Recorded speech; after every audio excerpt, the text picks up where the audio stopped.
Good morning and welcome to Flat Out Recovery. Good morning, gentlemen. Good morning. And we have got to number 100. Woo! Fantastic. Come on, somebody.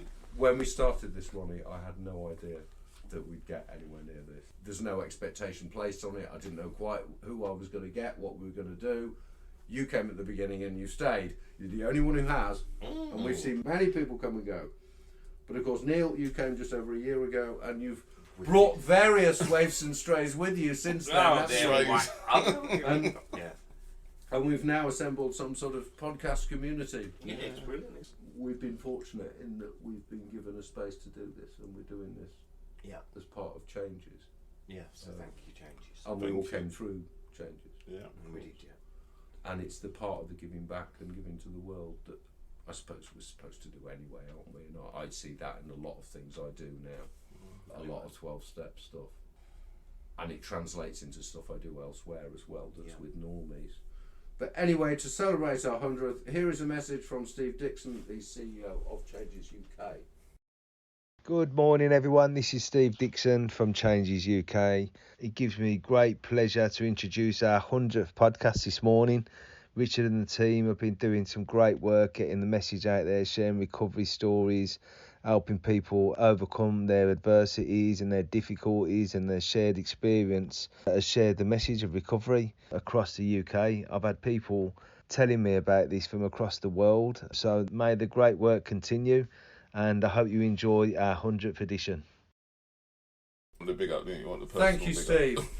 It is important to talk about passing on the message, and it's important that we've actually found the way of doing it that we have. In an enjoyable way as well. Yes, absolutely, Ronnie, because that was the thing we had to find when we started. Yeah, wasn't it? definitely. It's like a meeting in a room. And of course, any potential candidates who might want to come and join us, Neil is our social secretary, just appointed. Just appointed, just learning. No, but seriously, if anyone wants to message us, we are here. We are always here at Facebook. Flat Out Recovery on Twitter, and we are Flat Out Recovery on Facebook. Anyway, let's get on.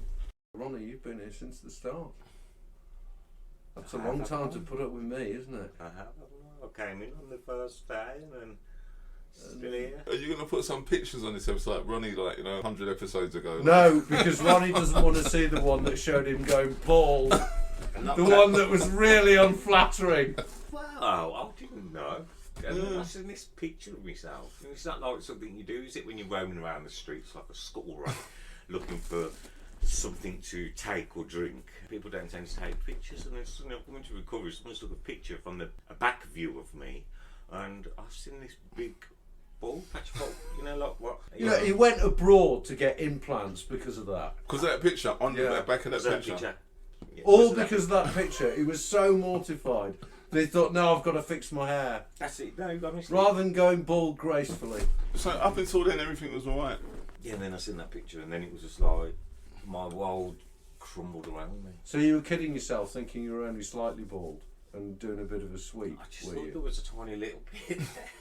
But no, I wasn't devastated by life itself. I was more than happy with life. I was, life was great. I'm sober and everything. This is my life. This is everything. Seems to be running smooth, and then something has to be thrown in the works. And I just accepted from that point that actually, you know what, recovery isn't going to be perfect all the time. And for me, it was my bar lid. And it was your bar lid. Bar lid.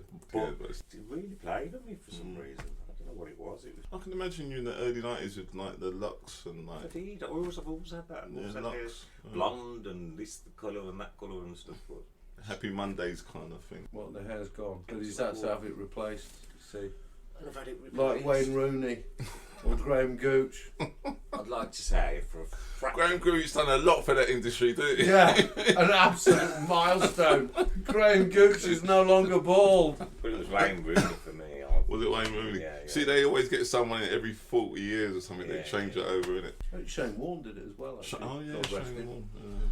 You see the boundaries we set for ourselves. Then again, you wouldn't want the beard like Rooney. He looks a bit like Russell Crowe, doesn't he? Like Russell Crowe does now. Yeah, I've seen a picture of Rooney. He looked like somebody, a bouncer. He reminded me of the bouncers in there. Maybe when he was 17, he had that kind of. He just had a little bit. I don't want to say that about him, but he had that kind of look about him. He looks like a redneck. No, redneck. So this kid from Liverpool looks like a redneck, right? Yeah. It was that kind of Shrek kind of thing he had going on, isn't it? That kind of, well, I don't know. That's my perception. But you know, the boundaries that we set for ourselves and that stuff, talking about. Yeah, we were talking about that before we started. Yeah, actually. And because I was kind of thinking, 100 episode, what's it going to be about? And boundary setting is a big thing, isn't it? And being able to have those conversations, which you said, like this lady who asked you to do a little bit of service was very assertive. Very assertive. Yeah. It was, Do you find it more difficult when someone is like that to say no? No, because she wasn't at the beginning.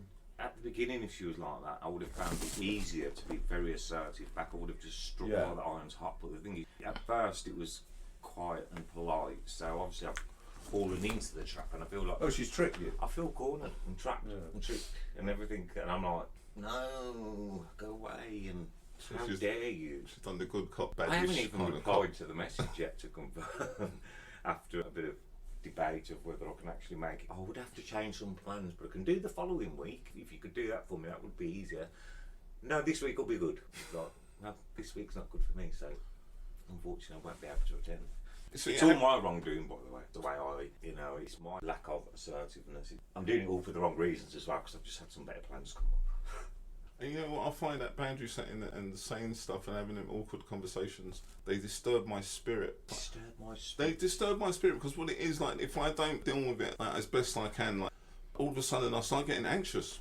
I kind of feel a little bit awkward in myself, like, you know, I'm going to bed with it, I'm waking up with some stuff which all I need to do is just have a conversation. It's too simple.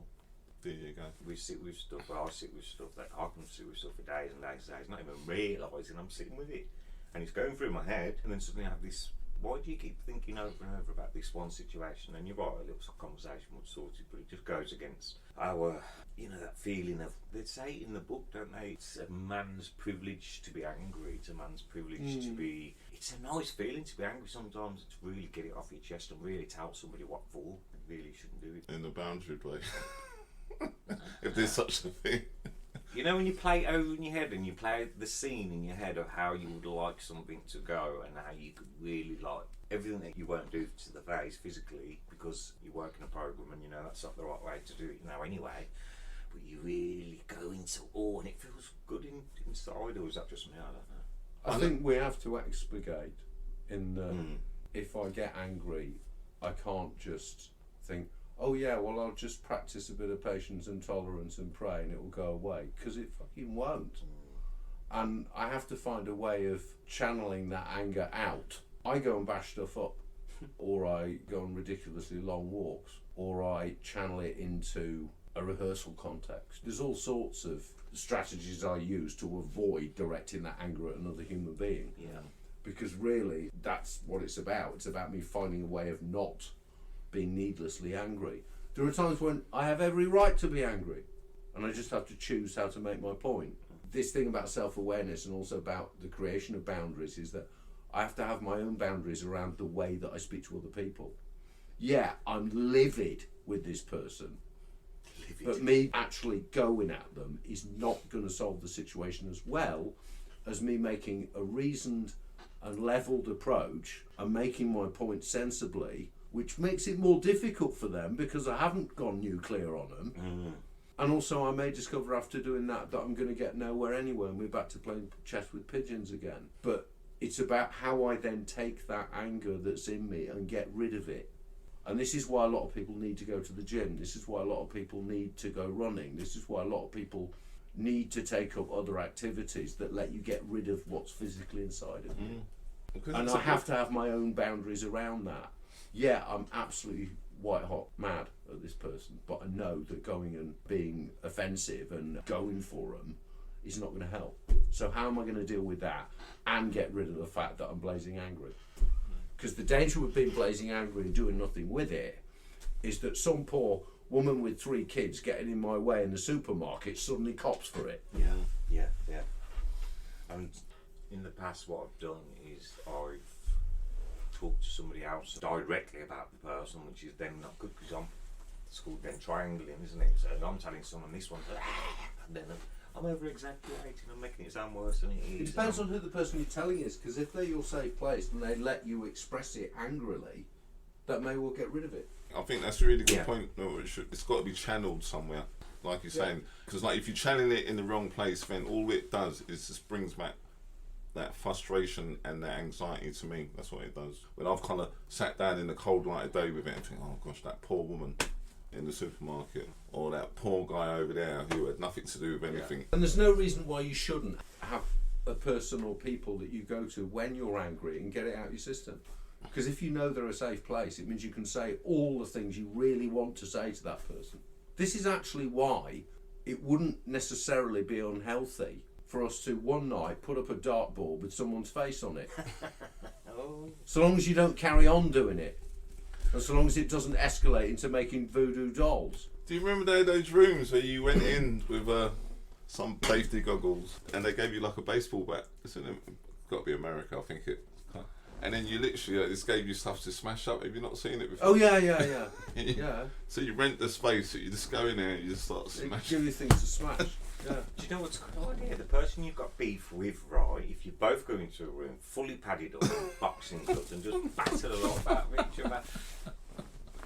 Ronnie brings But then on to- whoever loses that fight is going to be even more. One of the things we do, I don't do a lot of psychodrama at the moment, but in delivering psychodrama, one of the things you need sometimes is a punch bag.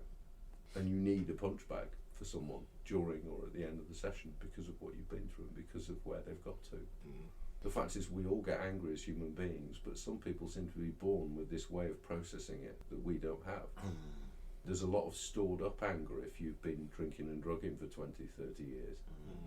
A lot of random stored up anger, and getting rid of it can take quite some time. And it's not ridiculous to suggest that you go and rent a space and go and smash some chairs up. Not at all. It's not ridiculous to suggest that you go and find a place where you can shout and scream. Because actually, what would we do if we didn't? Ultimately, if you never expressed it, okay, you might turn it on the random person at the bus stop or the random poor woman in the supermarket, but who are you going to turn it on ultimately? Yeah. Here comes And that. that's what it comes. Yourself, isn't it? Yeah. You and your home yourself, and then I think one of my coping strategies is buying stuff and eating. Why do you think those things work? Even if they only work temporarily, why do you think they have such an effect? I don't know whether it comes down to you feeling somebody has got more power than you, or you've got more power than them. Feel that you got less, less power to make you feel like you can't. You can always go back to having, like back in the day, it'd be a fight, wouldn't it? But it's like a talk. Like you sent me something else about talking. The way you talk to somebody can empower them or depower them, if that's a word. Disempower. If I purchase something, it's like I've got the ability to buy something, and it's like making me feel like I've got more finance. It's also about control, isn't it? As well as power, because you must know in the back of your head, Ronnie, when that's happening, this person is having a disproportionate effect on how my daily life is going at the moment. Even when they're not physically in the room with me, I want to hit them. Now, that being the case, if I go and buy something and I preoccupy myself with what I've bought, or I go and get a takeaway or whatever, if I do any of these things, then that person's not in my head while I'm doing that. And also I'm reclaiming my day for me. So I can see the logic, Ronnie, entirely in buying stuff. And I think we're working out a program or whatever. I know that if I'm annoyed by somebody, generally it's something that I've done wrong, because there's something that I'm not doing to prevent myself from being in that state. You know, somebody else's problems. If someone does something, even if they are in the wrong, the way I'll handle that is my decision. And if I handle it bad or wrong, I'm the only one that's going to hurt, and I'm the one that's responsible for my own feelings. And yeah, but they're saying like you can make mistakes, but they talk about in certain books and that people, places, and things. So sometimes it's not like we're talking about that's anger. everything, though, isn't it? Yes, but we also can be talking about other forms of feelings and things and places and things and people and organisations. Don't get me started on that. Yeah. no, best not. Sometimes it's also about bringing up things from the past, like what we don't even know it's triggered something in us, like that person, or going to a certain place, doing a certain thing. To me, the power of music. So I once had a situation where like I listened to all these classic music when I used to go out to when I was 17 and 18. Yeah. In these little shebeens, these little parties, what popped up in a squat house somewhere, and I instantly just wanted to go. I want to go out that night. I've got to go out. I've got to recreate that magic from just listening to that music. So like the power of somebody saying something and striking up some kind of anger in me. It's usually might be something to do with there and then, but there's also something else, like you're saying, going on within that. If I can't control myself within that situation, Sometimes I it's feel usually like triggered something else in me. Sometimes I feel that people taking the piss. Are they doing this because someone will say something and knows it, that I'm going to class that as derogatory, but they're saying it and they're saying it to get at me, taking the piss, basically, yeah. You know, belittling. But when I look back in the day, when I was younger, you know, there's instances where I did feel like that around people of importance. So When you've got that feeling of someone taking the piss or belittling, do they actually have to be doing it, or do you just have to perceive that they're doing it? it's a lot of it's perceived, isn't it? Because if they are doing it, you're going to magnify it. And if they might be doing it, then you decide that they're definitely doing it. Because as soon as I've got that perception of anything like that going on, it seems to escalate into something that absolutely must be dealt with at this moment. I must deal with this. No, I'm calling Interpol. No, I'm doing absolutely everything I can to negate this person and make them not part of my life at all. What else can I do? Right, I'll call a hitman. No, I won't. And this great escalation, it just explodes. And then I can find out that I've misinterpreted what they said. But I'm very susceptible to thinking that people are trying to undermine me. And that's partly because of something that happened to me way back when, where it was genuine. And because I was under the influence at the time, when I told people, they didn't believe me. And that's part of it for me. But I'm conscious that I can still act in an unreasonable way when I think someone is undermining me. And with me, when I'm under the influence, I've allowed a lot of things to go on. People to say things, certain things have been done. Because I'm like, I can't react here right now because I'm out of my face. Sometimes I can't react because I'm just like, I just can't react because of the state I'm in.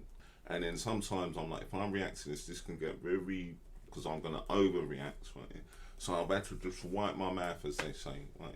Then when this stuff comes up in the present, in the here and now, it brings me back to that feeling of being that powerless way back when. I think Richard said it well, like, I come away with thinking like, I'm gonna do this to them. And you're talking about going into a ring with padded. I've got to put up some knuckle dusters in. Yeah, just condition it a bit. Just Neil. Why don't you? I've got to Load the fight. Load it up. The thing is, You're taking bets as well. I think if you're crazy, you don't know you're crazy, do you? And it's right. What obviously it's right what Richard was saying. Half the time, it's what we perceive. And I know that, and I know that I can perceive things in the wrong way. But does knowing it make it any easier? Well, you wouldn't know it. Like I said, if you're crazy, you don't know you're crazy. Do you? When you're going through that thing of perceiving, you don't know that. Hang on a minute. Is my head playing funny buggers with me? Because you're just believing, aren't you? If you're questioning what you're thinking is correct or not correct, you'll always be questioning everything you're thinking all the time. And then I think a lot. So if I'm thinking a lot, then I have to door that amount of thinking to be able to think whether what I'm thinking is right. Oh dear God. Go on, Ronnie. Nothing like tying yourself I off. think someone's going to rewind that little thing quite a while. Play it really slowly. What did he say? No, it's right. No, And it is right. It is right. Think a lot, and I can't question my thinking all the time. Sometimes I just go with the flow, and sometimes I love that part in the book. I don't know if it calls it a privilege to be angry. It's something anyway. But that's another reason why, whether we follow the conventional route and get a sponsor or whether we find other means, that's why you need someone to present that to, because someone else can be objective in a way that I can't. And when I'm lost my objectivity, I'm misperceiving what someone's doing, and I've decided various horrible fates for them in my imaginary world. And I'm already planning, and then suddenly I find out after talking it through with someone else that I've got it wrong. But I can't find that out without presenting it to someone who's going to be objective for me. Yeah. I can't be objective on what I'm experiencing all the time. In fact, no human being can. This isn't just about recovery. To be objective, if I'm going into a situation where I'm watching two people do and say certain things, I know I can be objective. Unless I become biased because I prefer one of them over the other. But I know I can find objectivity. If I'm in the middle of an argument myself, I'm not certain I can be objective because my focus is on what that other person has done wrong. Or like you say, Ronnie, my perception of what that other person is doing and saying. Therefore, I'm a bit warped. In that moment. And it's a question of finding that objectivity afterwards. Sometimes I find it myself. Sometimes I need someone else. Sometimes I speak to somebody about something and they point me in the right direction and I end up flying off the handle of them. That's okay too. But Ronnie, that's why people like that are your real friends, isn't it? Because they know why you're flipping out and they don't judge you for it, because actually it's a way of preventing you from doing something you perhaps shouldn't or wouldn't really want to, so you haven't ended up with a negative effect. But you see, like, I think this is where a lot of people can get really uptight about people in the rooms. So you know people, but you don't really know them that well. You've met them a few times, you talk with them. So and you kid yourself into thinking you've known them for years. Kind of known them for years. When you've met them 3 times. Kind of thing. Yeah. Or you like what they say and that stuff. This relationship I'm going like we're both using, and she's gone off to get herself sorted out, gone to treatment. She's in the treatment centres. There you go, right in the dear John. Just still at it. This relationship's got in. It's no good. So I've got one of the dear Johns, and I'm like, oh, I'm in bits. And I've met this guy who I know kind of semi. I'm telling him about the situation, and he's listened to me. Like, you know, I met him in the underpass. Right? I'm just outside my house, and I'm like, yeah, it's all going, and poor me. And he's listened to me, and he's gone, Neil. He's gone, when's the last time you've been by yourself? And I'm like, I don't know. It's like, oh, I ain't really been by myself. Like, he's gone like, yeah, it's great. You've got a golden opportunity, and I've looked at him. And I want to throttle him because I'm thinking, ain't you heard my pain? Like, the love of my life has left it. It's like, you know, like you're saying just then, like, you know, you're not agreeing with me. So I think what it is, like, a lot of people gravitate towards people who are still, I don't want to say not well because that's not the right thing, just maybe ain't got a deeper understanding around things, or maybe not ready to share the truth with this person and just agree with them. When people are being objective and maybe kind of giving you a different light on things, just because they're not agreeing with you, you want to throttle them as well, don't you? And so you're just the same as that one. And I've had that with a sponsor. He said, no, you're using without using, and you need to go through the steps, and it will all be all right. I'm not telling you to kick them out, but just do what you got to do now. And I heard, get rid of her, you're messed up, you're this, you're that. And I just edged him out, innit? Why aren't you giving me a hug? And well, because I've come to him expressing everything what's going on. I want him to give me a hug and say, well done, Neil, for bringing me the truth. But he said, no, you're using without using it. Everything he said came true. It took a little while, but you know, everything he forecast. Do you think there's such thing as a sponsor that calls you every day? Probably, because there's probably people out there that depend on fixing other people. I need one that rings me every day. How's Well, your day? because you're that important. No, because I'm frightened to death, but I don't ring You don't ring. at all. No. Maybe you need someone who's a bit more hands-on. A bit more, hands-on is the right one. I do Answer not them. ring. Yeah. To the point where, you know, it could be said that I haven't really got one. Mm. Yeah, I have, and he's tremendous, absolutely brilliant guy, and you know, but I don't call him. Is that some of the reasons why? Because you don't want to hear some things that maybe. No, I don't know what it is, but I think I've always, from even when I was little, I've always dealt with my own problems, and I know you're supposed to deal with them, and it's self-sponsoring. My sponsor said to me, you self-sponsor, that's what you do.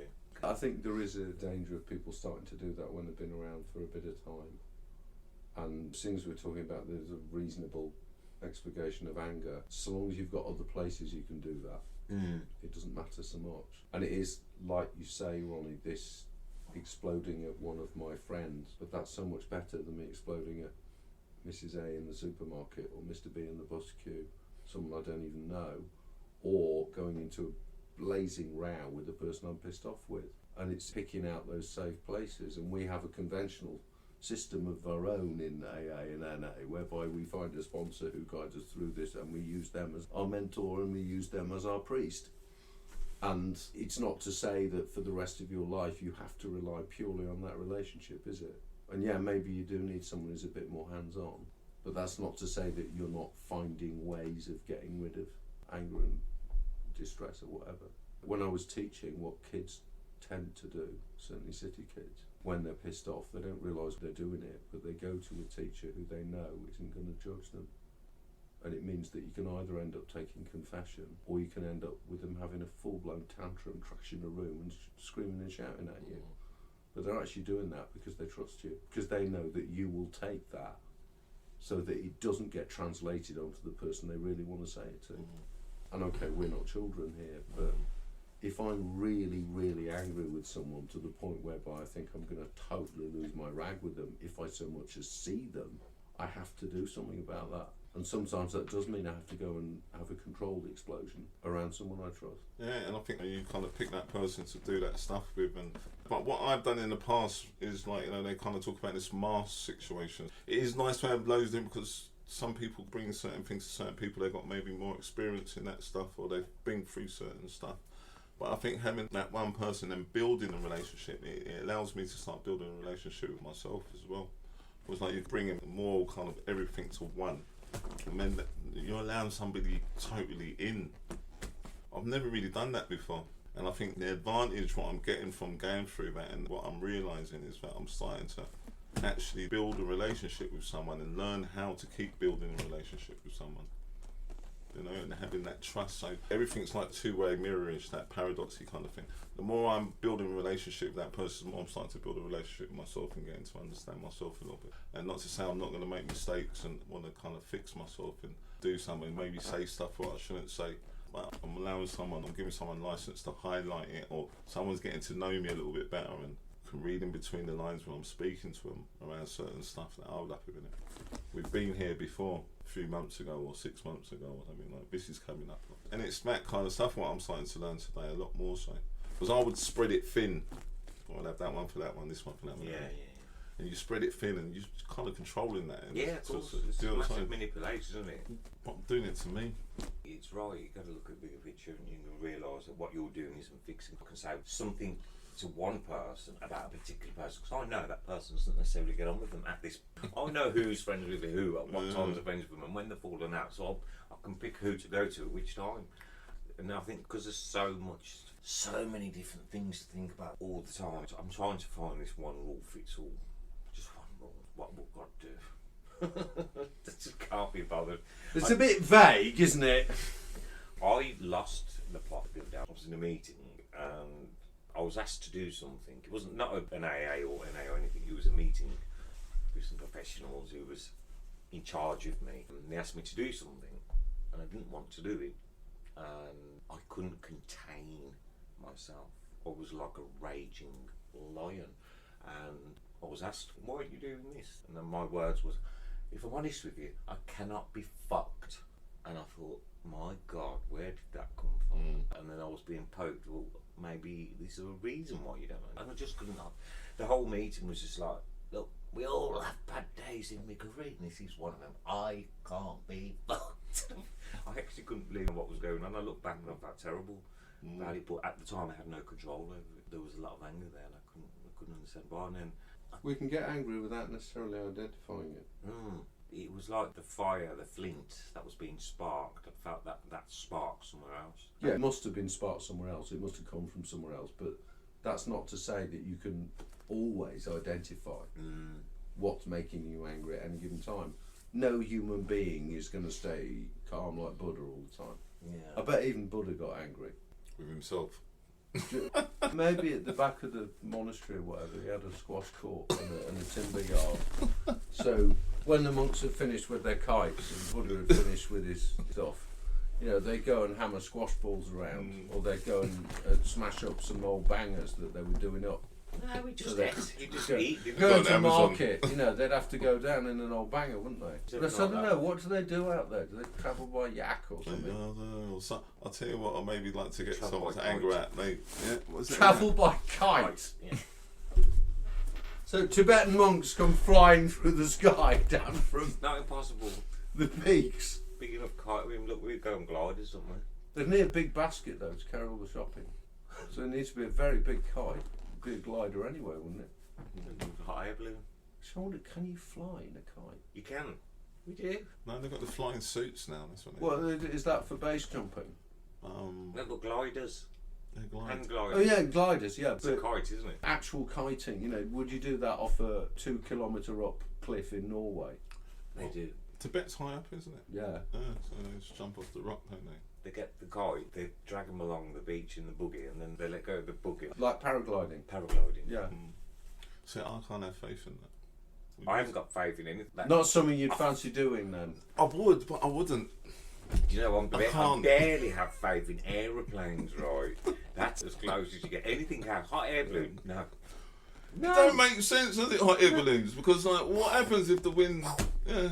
What if a bird How flies do through you... it? Yeah, and I don't understand how they navigate. It don't make sense. I don't care. I don't think they do navigate. I think they just go up in the air and hope for the best. I hope that they're going to end up in whatever place they was hoping to get to. I suppose the thing about planes, though, I remember when I was a teenager, went over to America and we were taking this plane around a few schools. We landed, well, before we landed, we had a near miss because they said they were just coming into land and suddenly the plane went like that. Back up again. And you were literally like G-forced. And the stewardess comes back looking a bit shaky. And of course she then comes out with an Americanism. She says, plane will be on the ground momentarily. Momentarily to an American means in a moment. To us it means for a moment. So we're hearing this, we're just going to be on the ground momentarily. No, no, no! What do we have to do? Jump out and hope that the luggage falls out the back? And that was just after a near miss. But following that, I just thought, well, what can you do if you're in a plane? If it crashes over the Andes, okay, then you've got to resort to cannibalism. Yeah, we understand that. But if it just crashes and goes boom, what can you do? You can't do anything. I had a near miss going to Croatia. You could see the lights on the floor, what do you call them, the landing strip lines on one window and the other window we could see the sky. And it fell from the sky. 5 minutes it was in free fall, the plane was. They dropped us at Croatia. We got 3 Chinese. Just one for the films. Yeah, it was in the papers. For the traumatic night. Near miss. But planes, yeah, I've got no choice with them. But I've got a choice whether I get into a hot air balloon or a glider. We don't hear about near misses with lorries, though, do we? Why do they call it a near miss? Because when it's a plane, it's a near miss. But it's not that close. It's not like Steven Seagal's on the wing and jumping from one wing to another, is it? Yeah, but isn't it a near miss? You nearly missed. So you actually... Yeah, well, they'll have to fly better if they nearly missed.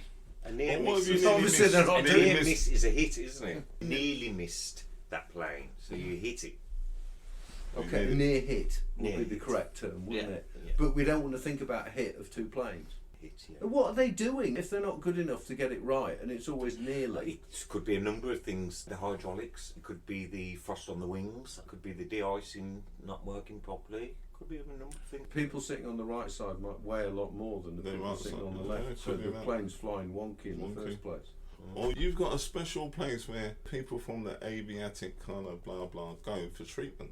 So like you've got the controllers and the pilots and the people who really kind of going to have some main effect on near misses, and they go to a certain place for treatment for the fact that if it's publicised that these people have problems, it wouldn't really kind of make us feel safe, Yeah. would it? So they've got their own special places where they treatment little centres where they go off to, and it's nice and private. And I've met pilots in AA. yeah, I can kind of guess Yeah, why. I don't want to know. It's He's mad. He talks about flying. I'm like, ah. Yeah. What? And especially Please the tell me controls. which routes you're flying, yeah. Saying to you, there's a brain surgeon that I know as well. What I know, an anaesthetist, she was like going out the night before, and she's doing, and I'm like, anyway, as we know, it takes all sorts. Yeah. Paulus. Paulus, I had yeah. this fantastic man share yesterday, and he described how having a drink. He says, "I know if I take a drink in the tank shot, I will not know when I will come back. So I know I'm fucked. So the good thing is, I know I can't drink. But the other thing is, how am I powerless? Because I've always been struggling with this." And he says, one day these little urges that you get that you fight off, one day the urge will come and you won't fight it and you won't know why. Now I know what powerless is. It can come at any given moment. And it comes around all different things. Like you not getting back to this woman. Oh, don't.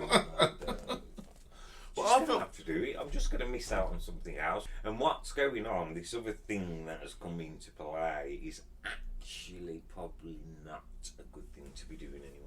Ah, Okay. there's more to it. I don't think we need to probe too much into that. You know, when do you we? go to meetings, you know certain people are Considering what we were talking about last week, I'm not sure we want to... You know what that came to Probe mind isn't as the well? right word That either. came into mind. I'm going hunting. Would have thought. Anyway, Yeah. we need to get back to this 100 idea. It's really quite significant to have done 100, isn't it, Ronnie? It's about 100 weeks then. It's 100 weeks, isn't it? Roughly. But yeah, that's 2 years. 2 years, virtually. to the day. In terms of the time we've spent on it, Mm. we've done 2 years, haven't we? Mm.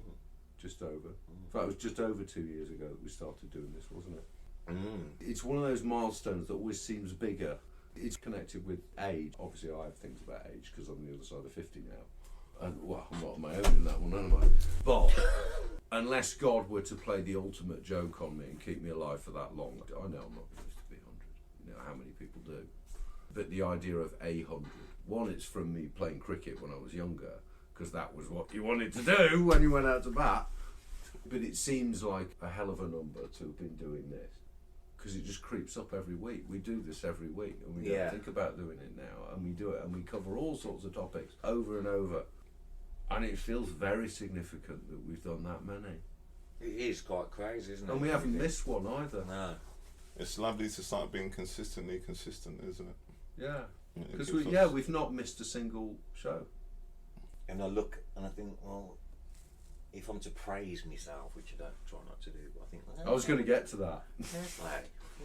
I remember sticking my hand up in drama on the premise that I was going to Broadway, right? Oh, is that what you thought? And it was like, podcast. Oh, I can imagine seeing myself dancing on the stage or something. And yes, I'll do it. I remember putting my hand up twice, actually, going to make sure that I was acknowledged. Oh, I knew. And it was actually also about other people. If, at the time, it was like, oh, I'm going to miss out on something here. So there was that as well. I remember all the different things going through my head. But I do remember it being something that would be really interesting to do. And I thought I didn't have the bollocks to do something like that. But so I thought, but I should do now because I'm in recovery and I've been told I can do anything I please. Well, we started because I was conscious of the fact that you didn't really know how to deliver certain things. We started with a structure and almost script, didn't we? Yeah, it was very scripted. Which I tacitly took away and just waited. Oh. And gradually over time, I do miss the cat. I still haven't decided what to do about them. I'm still mulling it over. Just leave it with me.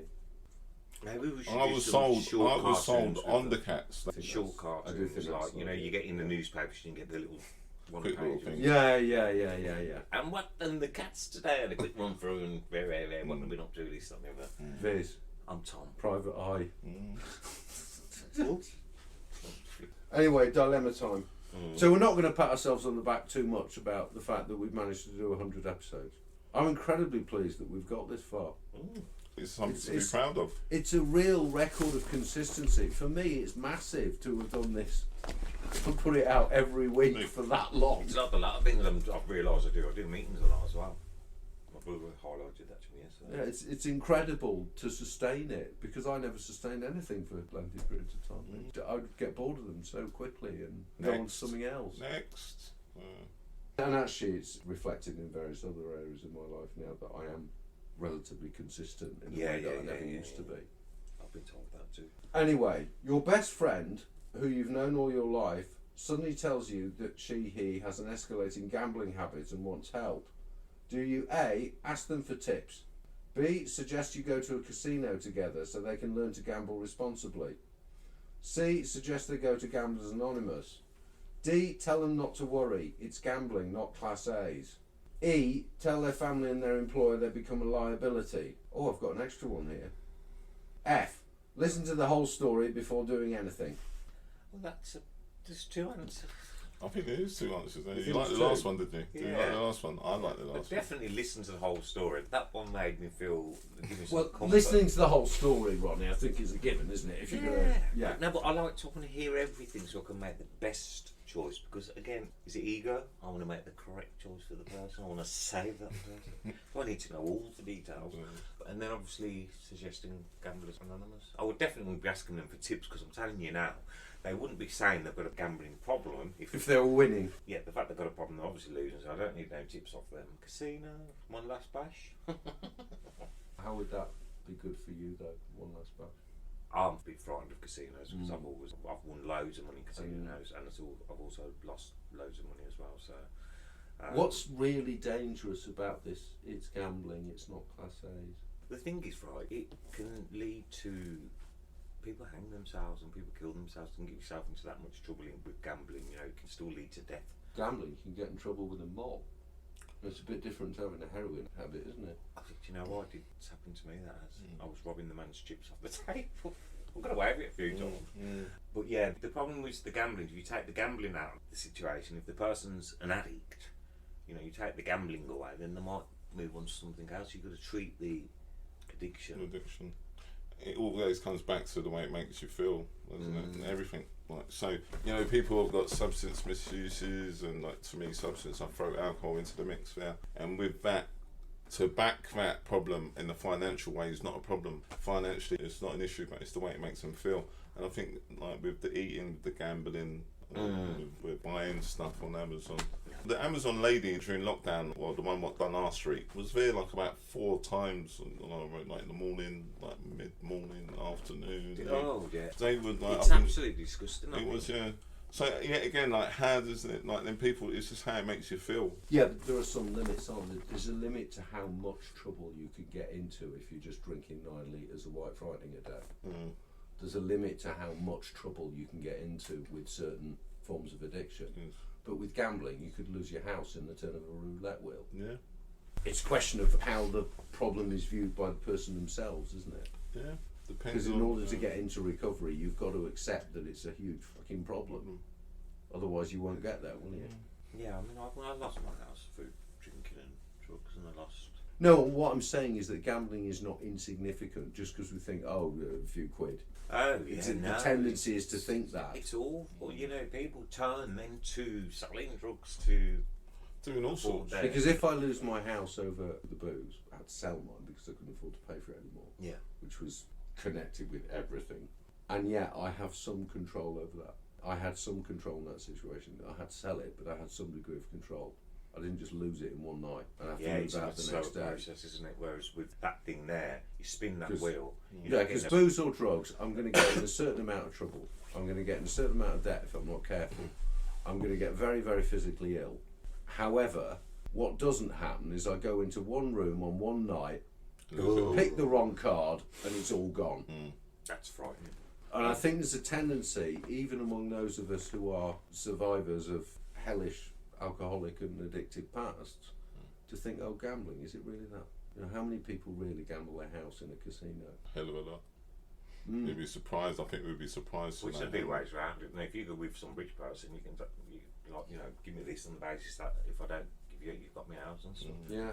And the thing with like the substances, you physically feel worse as it kind of like you're throwing more into you, innit? Gambling's With the horrible. gambling, you could look brand new, can't you? Yeah. Well, right, you might look a bit stressed, but you can look brand new with the drink and the drugs. Like you kind of look like you're not living right. I'll tell you what, gambling's awful. There's a problem there somewhere. You know, you crave for the next hit, right? But if you can't afford it, you can't afford it. With the gambling, I remember one occasion where I think I put £25 on, and I managed to get that £25 up to £1,500. Blew the 1,500, and then blew another grand, so I was down a grand, and I was that distressed because it was Christmas period, and that was my Christmas shopping money. So I didn't sleep. I was on cocaine as well at the same time. I remember going uptown and spending on my credit cards to try and recoup the money. Fortunately, I did.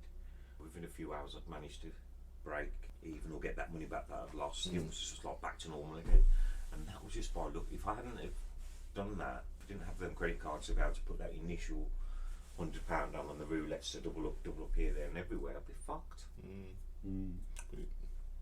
It's not even like a couple of grand's worth of drugs. It's just gone. Here you go. Have that. And on that happy note, I think we've reached the end of another one, and it's 100 down and several thousand to go. Several thousands. Yeah, I certainly do hope so. If you've been affected by anything you've heard, if it's resonated with you with regard to anyone you know and love, or as per usual, your next door neighbour's first cousin once removed tennis partner's cat, or whoever it may be. But seriously, there are places you can talk, there are places you can go to, you can find them on Google, you can find them anywhere on the web, you don't have to pay for all this stuff. And AA, NACA, etc. do not cost money. They're based on voluntary contributions which we make once we can afford them. And they're absolutely fantastic. And sometimes we can't afford them when we first go, and everybody understands that. So if you're in doubt, do seek help. There's no shame in it. It happens to just about everybody who is in an addictive cycle that they need to recognise in themselves they need help. And addiction is an equal opportunities destroyer. It doesn't discriminate. It doesn't matter where you come from. It doesn't matter who you are. It doesn't matter what you know, what you don't know, what your education is or isn't, what colour you are or aren't, what religion you are or aren't. It does not care. Wonderful as ever to be with you two. Beautiful. Let's hope we have more in next week for episode 101. Well, it won't be episode 101. 101. It'll actually be episode 96. We'll have it 101 Dalmatians. Oh God, we're all going to wear black and white. No. Anyway, it's good night from me. Good night. Good night. Good night.